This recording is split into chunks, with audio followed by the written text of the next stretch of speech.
Welcome back to so many who have come back tonight. Be with us yet again. And we're grateful for your presence tonight.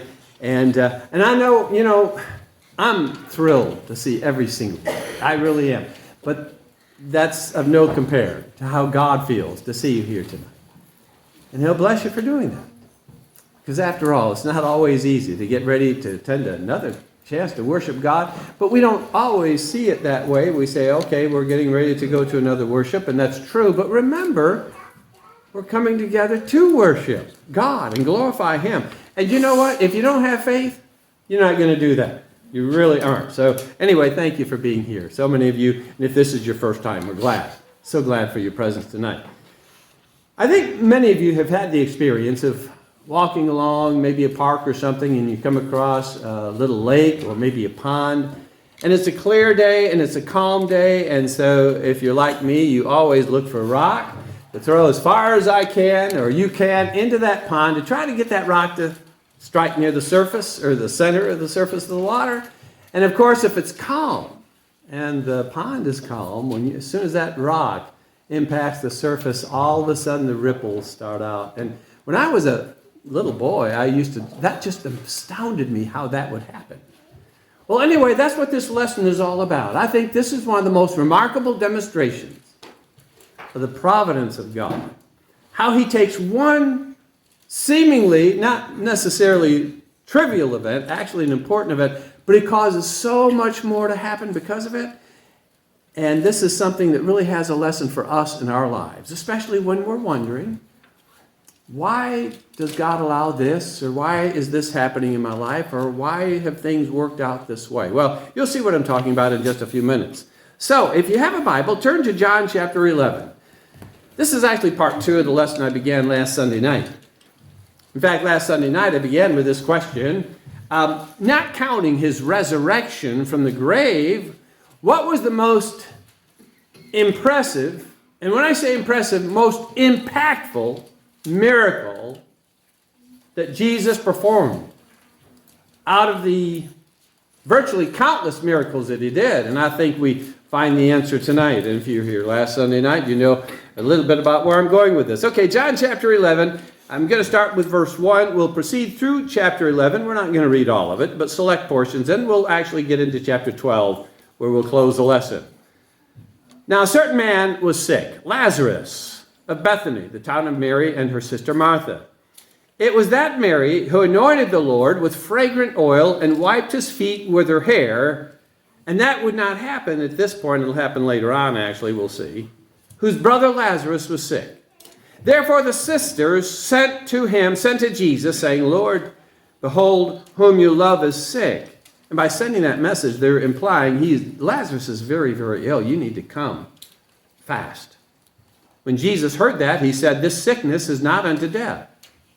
In other words, death would not be the end of this story, but for the glory of God. Now remember that. This sickness is going to ultimately be for the glory of God, that the Son of Man may be glorified through it. And that's important. The story almost begins with that thought. And as you'll see, ends with that thought as well. Now, Jesus loved Martha and her sister and Lazarus. So when He heard that he was sick, He just pronto made a beeline toward Bethany to do something to help His friend Lazarus. No. He stayed for 2 more days in the place where he was. So He intentionally delays. Why? Well, for more reasons than meet the eye. Jesus subsequently revealed that Lazarus was dead. In fact, Jesus remained. He delayed in going to make sure Lazarus would be dead by the time He arrived. And part of the reason is revealed at the very first part of verse 15. He says to His disciples, and I am glad for your sakes that I was not there, that you may believe. Okay, so Jesus delays to begin with because He knows raising Lazarus from the grave would be a far more impressive and greater miracle than just raising him from the sickbed. But what would be the result if Jesus going there after Lazarus had died and raising him? It would boost the faith of the disciples because they needed it. At times they seemed to have a lot of faith, but at other times their faith seemed to fly away like a bird. This is done to help their faith. Pardon me. All right. Verse 17.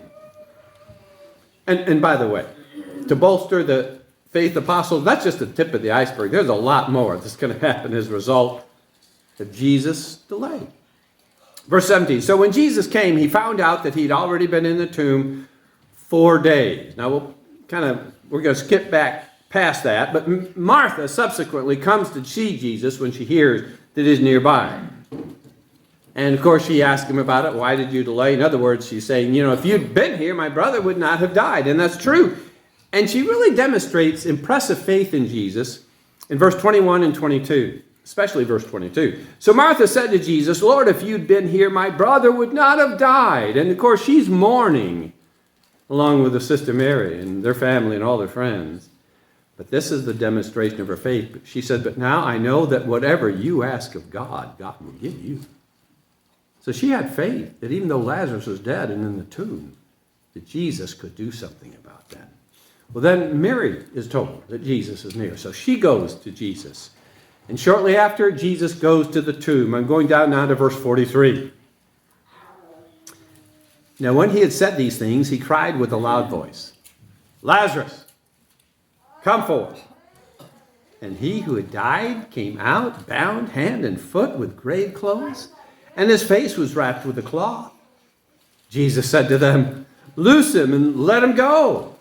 I'm sure all those who are watching, including Mary and Martha, when Lazarus comes, not exactly marching out of the tomb, he can barely walk because he's wrapped up, they're just stunned. So Jesus has to say, okay, unwrap the guy, all right? Which they, of course, would do. Then, get this, as a result of this, verse 45, many of the Jews who had come to Mary and had seen the things that Jesus did believed in him. Okay, so this is the second result of Jesus originally delaying and then coming after Lazarus had died and raising him, that many of those Jews who had come to comfort Martha and Mary, who had not believed in Jesus before, saying this now absolutely believe that he was the Son of God. So this is the second outcome, result, another wave that transmits out. Okay, and now we're going to see another result or outcome of Jesus raising Lazarus. Verse 46. But some of them who witnessed all this went away to the Pharisees and told them the things Jesus did. Now, as I said last week, they didn't go to the Pharisees to brag on Jesus, to say, wow, he is so great. No, but to let the Pharisees know that the fame of Jesus was spreading because they knew they were in total opposition. The Pharisees in total opposition to Jesus, so they were kind of supporting their Pharisees. Go down to verse 47. Then the chief priests and the Pharisees gathered a council and said, what shall we do? In other words, it's time to do something. We've got to take some action here. For this man works many signs. They didn't deny the signs. They just didn't like Jesus. They wouldn't believe no matter what he did. Well, so if we let him alone like this, everyone will believe in him, and the Romans will come and take away both our place and nation. Last week I explained what that was all about. If all the Jews basically said, Jesus Christ is our true king, then the Pharisees were thinking, well, the Romans will hear about it.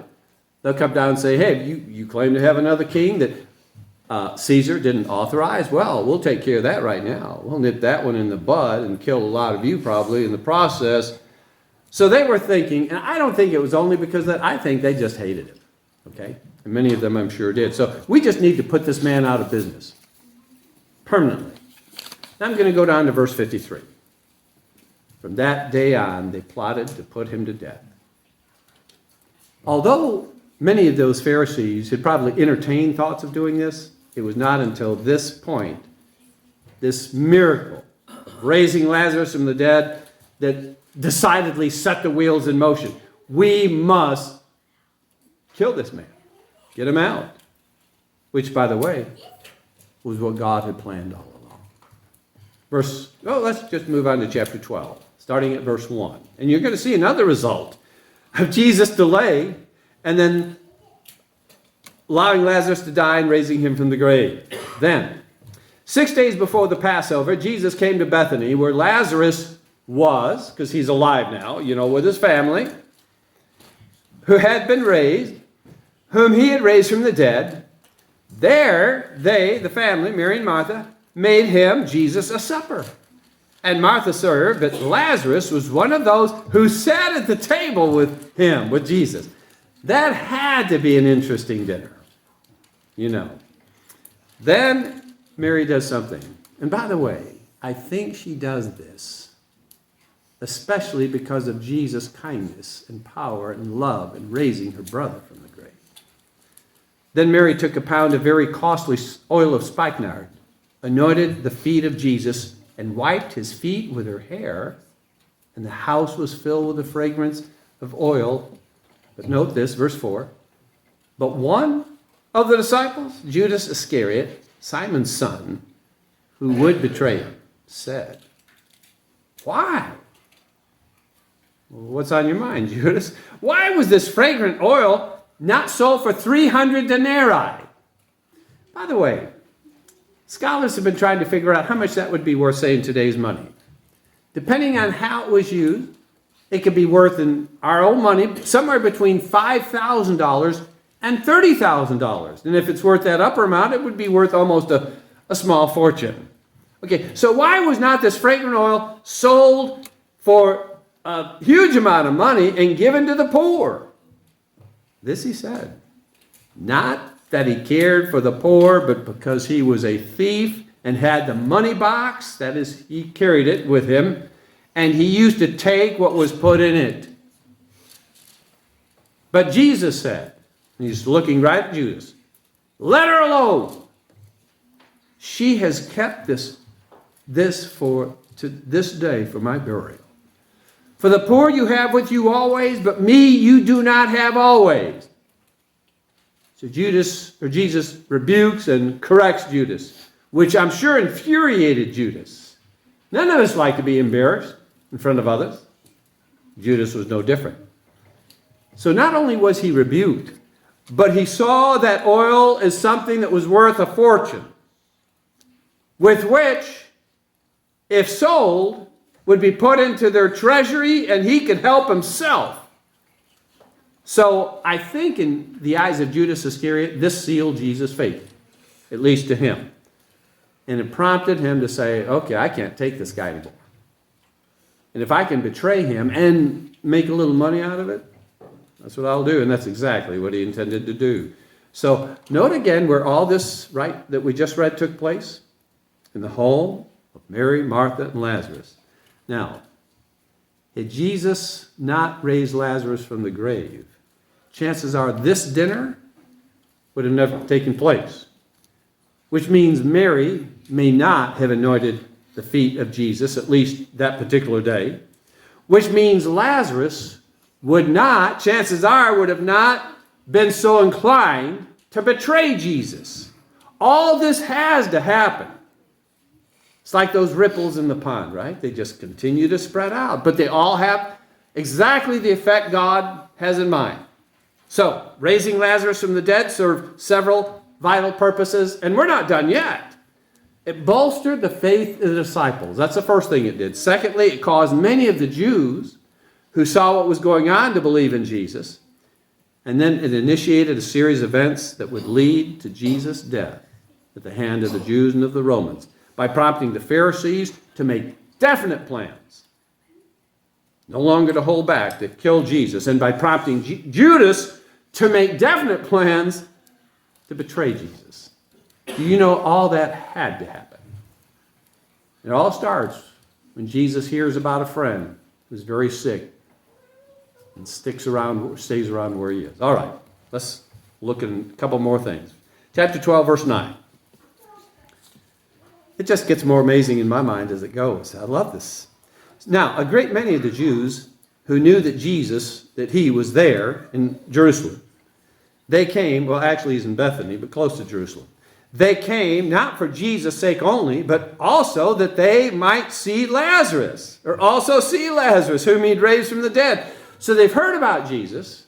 They're interested in Jesus, but they've heard he raised Lazarus. Some of them knew. Some of them were probably relatives or longtime friends. Others just knew about some man Jesus raised from the dead. So they came to see Lazarus. Now we continue. The chief priest plotted to put Lazarus to death also. It's not enough that we're going to kill Jesus. We better take this man out too. Because on account of him being raised from the grave, many of the Jews went away and believed in Jesus. In other words, the resurrection of Jesus is causing even more Jews to believe in him. Verse 17. This is immediately after Jesus' triumphal entry into Jerusalem. Therefore, the people who were with him when, going back to the time he called Lazarus out of the tomb and raised him from the dead, bore witness. So these people who saw all this happening, they're now telling people in Jerusalem what Jesus had done. For this reason, because of Lazarus' resurrection, the people also met him, Lazarus, and Jesus, well, especially here Jesus, because they heard that he had done this sign. So more and more and more people are coming to Jesus because of Lazarus. The Pharisees, therefore, said among themselves, now they're just totally frustrated. You see that you, and speaking kind of to one another, are accomplishing nothing. Here we've been saying we got to take this man out. Well, we haven't done anything. Look, the world has gone after him. To them, it was like every Jew in the city is now believing in this man. Now, over. There were certain Greeks among those who came to worship at the feast. Then they came to Philip, who was from Bethsaida of Galilee, and asked him, saying, Sir, we wish to see Jesus. Chances are they wanted to, because they heard about Lazarus. Well, we've got to see the man that did this. Verse 22. Philip came and told Andrew about the Greeks. And in turn, Andrew and Philip told Jesus. But Jesus answered them, saying, because now this is all coming to a head. The hour has come that the Son of Man should be glorified. When was Jesus glorified? When he was raised from the grave after being put to death. So Jesus said, the time is here. Most assuredly, I say to you, unless a grain of wheat falls into the ground and dies, referring to himself, it remains alone, but if it dies, it produces much grain. Another way of saying, you haven't seen anything yet. In my death and his resurrection, many more, and he's talking about us, will come to believe. I'm the Son of God. And so much of this started when Jesus decided to stay put when he heard Lazarus was so desperately sick. All right. That verse 32, and we'll finish the reading there.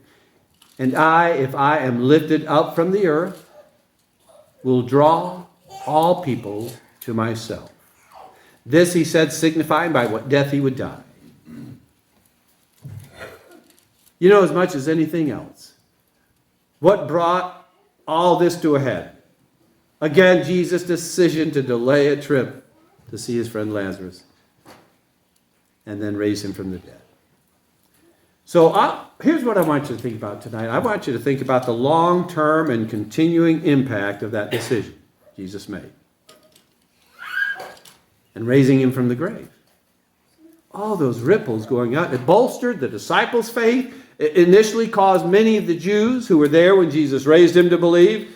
Prompted the Pharisees to make definite plans to get Jesus out of the way. Prompted Judas by being criticized at that dinner, at supper, at the house of Lazarus, to make plans to betray Jesus. It led even more Jews in Jerusalem to believe in Jesus. Solidified the Pharisees' plan to kill Jesus. Led some Greeks to want to see Jesus. and led Jesus to say, if I'm lifted up from the earth, I'll draw all peoples to myself. Do you know all of this, is summed up by something Jesus said back in chapter 11 and verse 4. Nobody would have understood it at that point in time. Certainly his disciples didn't, but Jesus did. This is before he goes. He's still delaying, knowing that Lazarus is going to be dead and will die. Jesus said, this sickness is not unto death, but is for the glory of God. God's going to use this in incredible ways, which makes this one of the most amazing examples of God's providence, how he works. Things we can't even try to put together, but he does to accomplish his will. And I think maybe that's the lesson for us.